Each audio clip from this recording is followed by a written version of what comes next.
نحمده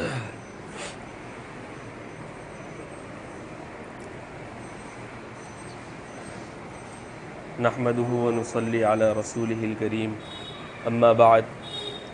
فاعوذ بالله من الشيطان الرجيم بسم الله الرحمن الرحيم يا ايها الذين آمنوا اذا نودي للصلاة من يوم الجمعة فاسعوا الى ذكر الله وذروا البيع ذلكم خير لكم ان كنتم تعلمون وقال النبي صلى الله عليه وسلم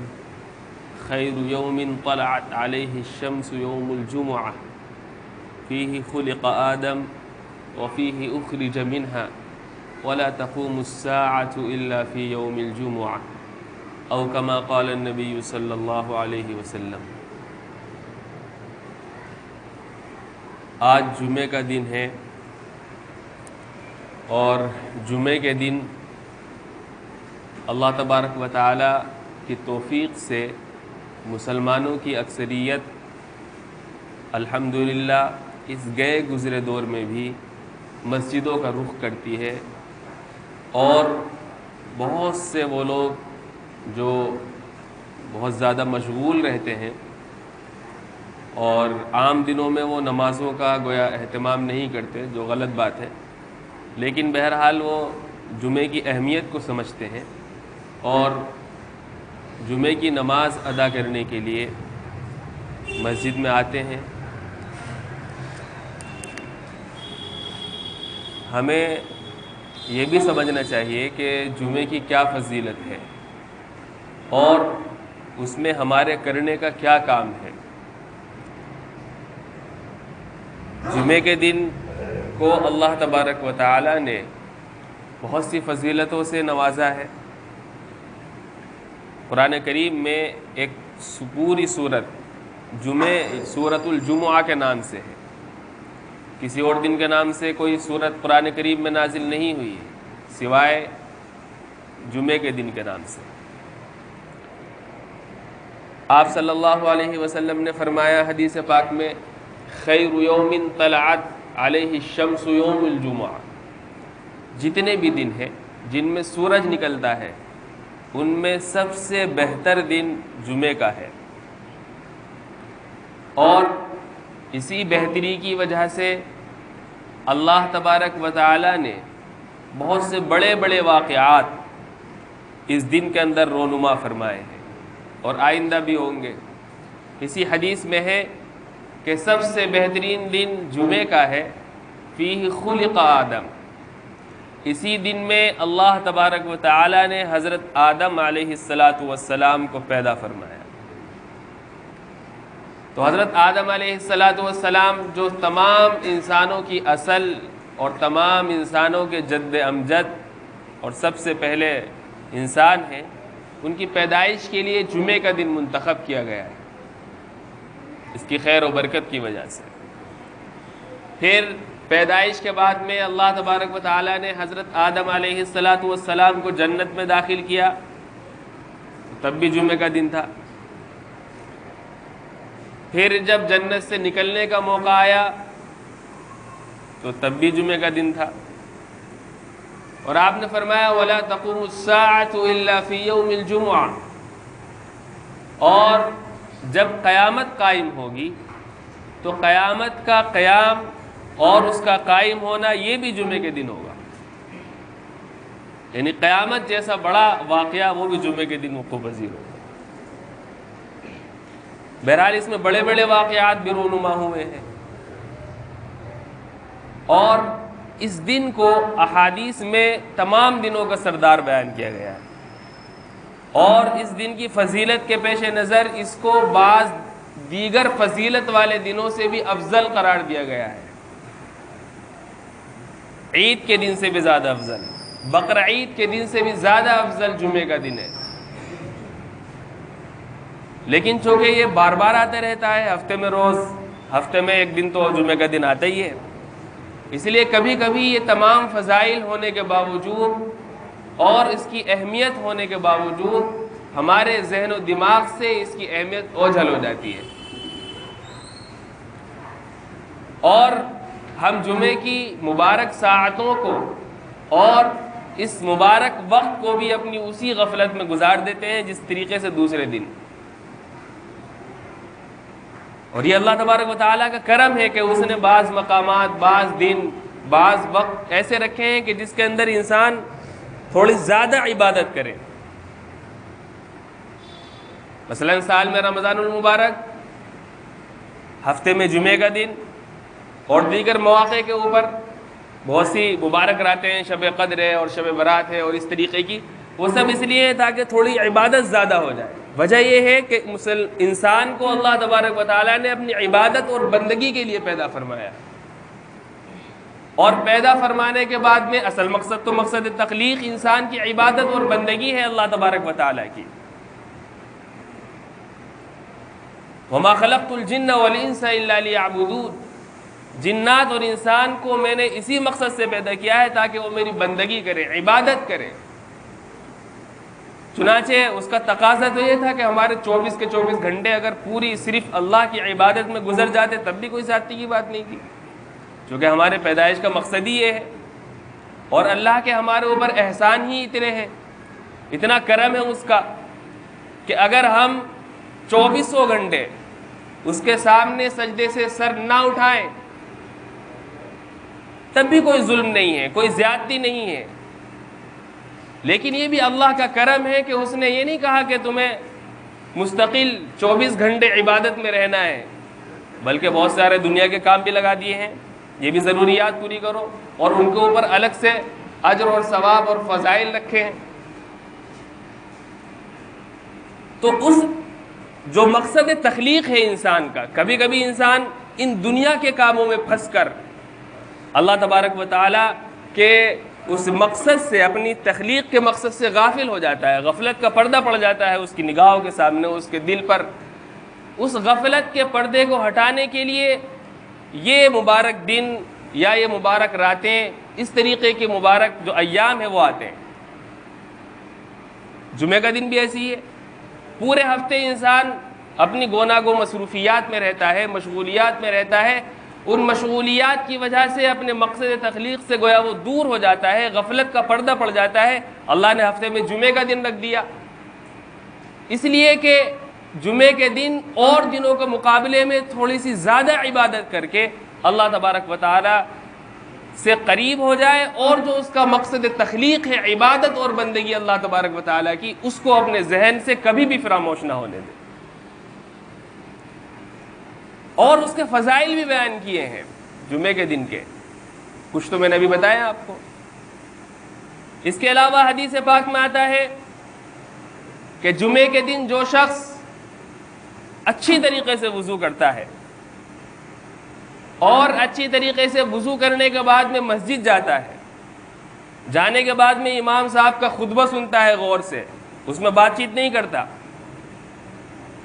تو پھر اللہ تبارک و تعالیٰ اس کے پورے ہفتے کے، بلکہ ہفتے کے 3 دن زیادہ، اس کے تمام صغیرہ گناہ معاف فرما دیتے ہیں. ایک دوسری حدیث میں آتا ہے کہ جب بندہ اپنے گھر سے غسل کر کے، نہا دھو کر کے، تیار ہو کر کے جب وہ مسجد کا رخ کرتا ہے، اور مسجد کا رخ کرتے ہوئے جو اس کا ہر ایک قدم مسجد کی طرف اٹھتا ہے، اس ہر قدم پر اللہ تبارک و تعالیٰ اس کو 1 سال روزہ رکھنے اور 1 سال نفل نماز پڑھنے کا اجر و ثواب عطا فرماتے ہیں. اللہ تبارک و تعالیٰ کے خزانے میں کوئی کمی نہیں ہے. یعنی ایسا نہیں کہ اگر اس نے کچھ زیادہ اجر و ثواب دے دیا تو اس کے خزانے میں کوئی قلت ہے یا کمی آ جائے گی، ایسا نہیں ہوتا ہے. اللہ تبارک و تعالیٰ کا خزانہ بہت وسیع ہے، اور اللہ تبارک و تعالیٰ کی رحمت اور اس کی سخاوت وہ بندوں پر اپنی رحمت لٹانے کے گویا بہانے تلاش کرتی ہے. اس لیے جمعے کے دن کو غفلت کے ساتھ دیگر دنوں کی طرح اس کو نہ گزارا کریں. جلدی مسجد میں تشریف لائیں، اور جلدی آنے کے لیے بھی الگ سے احادیث میں اس کے فضائل آئے. جو شخص سب سے پہلے مسجد میں آتا ہے، اللہ تبارک و تعالیٰ اس کو ایسا اجر و ثواب عطا فرماتا ہے جیسے اس نے اونٹ ذبح کر دیا ہو اللہ کے لیے. جب جو شخص اس کے بعد میں آتا ہے تو اس کو ایسا اجر و ثواب ملتا ہے جیسے اس نے اللہ کے لیے کوئی گائے ذبح کر دی ہو، بچڑا ذبح کیا ہو۔ جو شخص اس کے بعد میں آتا ہے اس کو ایسا اجر و ثواب ملتا ہے جیسے اللہ تبارک و تعالیٰ کے لیے اس نے مرغی ذبح کر کے صدقہ کر دیا ہو۔ جو شخص اس کے بعد آتا ہے اللہ تبارک و تعالیٰ اس کو ایسا اجر و ثواب دیتا ہے جیسے اس نے اللہ کی راہ میں انڈا دے دیا ہو۔ یعنی جو جتنا بعد میں آئے گا اس کا اجر و ثواب اتنا ہی گھٹتا رہے گا، یہاں تک کہ جب کوئی شخص خطبے کی اذان کے بعد میں، امام کے خطبے کے لیے نکلنے کے بعد میں مسجد میں آتا ہے تو جو فرشتے اجر و ثواب دروازے پر بیٹھ کر کے لکھ رہے ہوتے ہیں وہ اپنا رجسٹر بند کر کے وہ بھی خطبہ سننے کے لیے آتے ہیں۔ جو شخص خطبے کے بعد میں آتا ہے تو وہ آ کر کے نماز پڑھے، نماز یقیناً قانونی اعتبار سے ہو جائے گی، فقہا کہیں گے کہ اس کی نماز ہو گئی، لیکن جو جمعے کے فضائل تھے وہ اس کو حاصل نہیں ہوئے۔ ہم ذرا سی غفلت کی وجہ سے جمعے کی اتنی بڑی فضیلت چھوڑ دیتے ہیں۔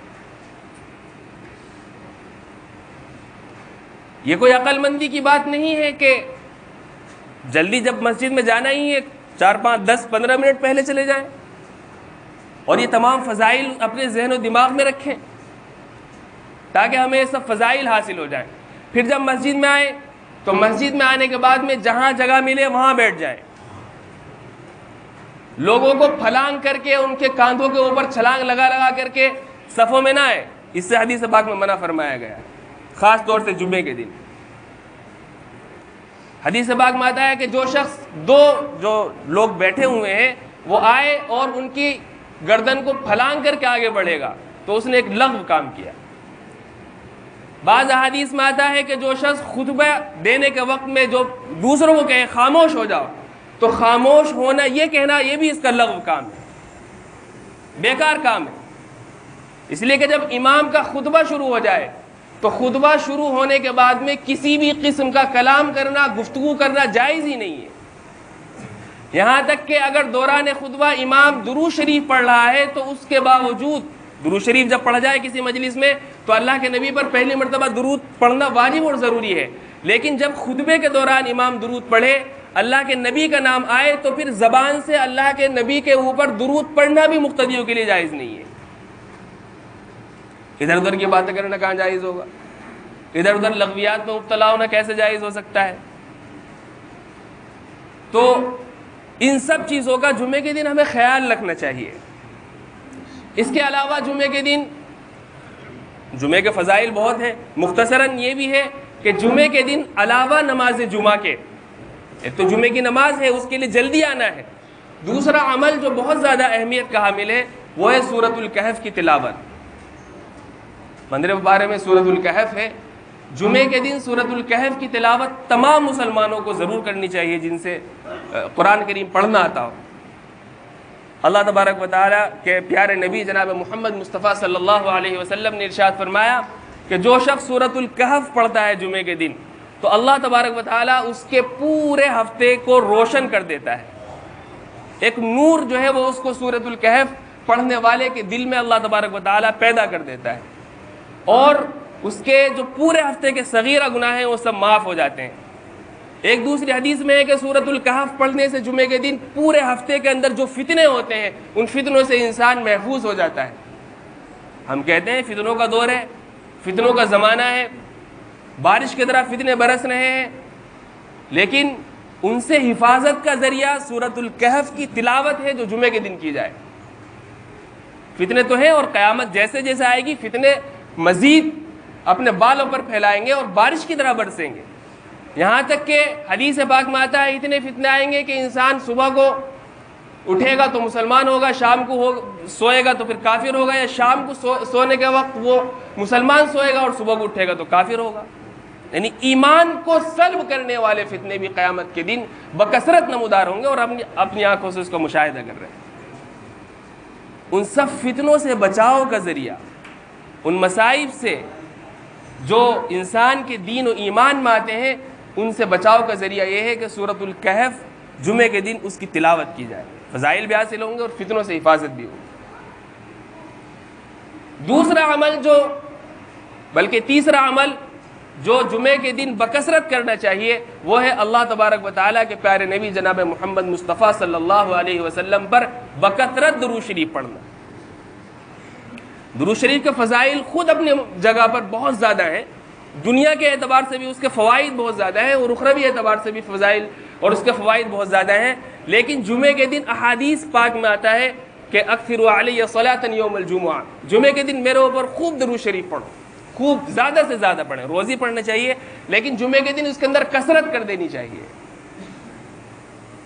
اسی طریقے سے ایک حدیث پاک میں آتا ہے کہ جمعے کے دن اللہ تبارک و تعالیٰ کی طرف سے 24 گھنٹوں میں ایک گھڑی ایسی بھی ہوتی ہے کہ اگر کوئی شخص اس گھڑی کے اندر عبادت کرتے ہوئے، نماز پڑھتے ہوئے اللہ تبارک و تعالیٰ سے کچھ مانگ لیتا ہے اپنے لیے تو اللہ تبارک و تعالیٰ اس کو دے دیتا ہے۔ قبولیت کی گھڑی، ایسے مواقع کے اوپر اللہ تبارک و تعالیٰ کی عادت اور آپ کے اللہ کے پیارے نبی جناب محمد مصطفیٰ صلی اللہ علیہ وسلم کی عادت تعین کی نہیں ہے کہ متعین کر دیا جائے تاکہ اس لوگوں کے اندر زیادہ سے زیادہ شوق رہے اور اس گھڑی کو زیادہ سے زیادہ تلاش کر کے اپنے نام اعمال میں عبادتوں کا جو اجر و ثواب ہے وہ زیادہ سے زیادہ وہ سمیٹے۔ اس لیے متعین تو نہیں ہے کون سی ہے، البتہ بعض علماء نے کہا کہ عصر سے لے کر کے مغرب کے درمیان میں وہ گھڑی ہوتی ہے جس کے اندر دعا قبول ہوتی ہے جمعے کے دن، بعض احادیث میں بھی اس کا تذکرہ ہے۔